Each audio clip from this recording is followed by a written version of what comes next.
l'éducation et le développement des peuples à travers le monde. Ce double anniversaire est une opportunité unique de revenir sur un siècle et demi d'histoire et de célébrer les avancées de notre secteur afin de nous projeter vers l'avenir. Dans son message délivré à cette occasion, le directeur général de l'UPE rappelle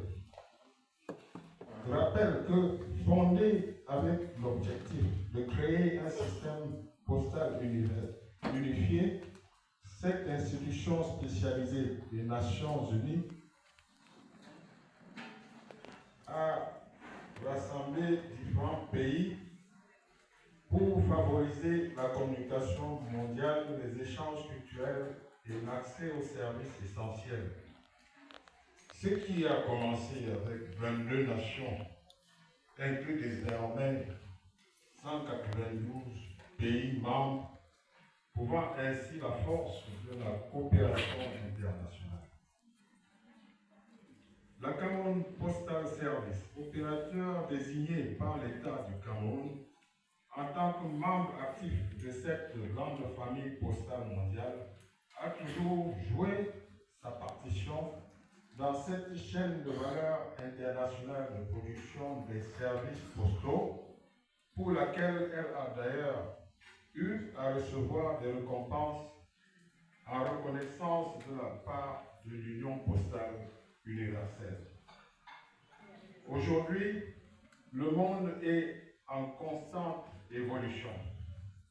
La digitalisation, les évolutions technologiques et les prouesses de l'intelligence artificielle, d'une part, les changements climatiques et les crises, d'autre part, bouleversent nos modes de vie et de travail.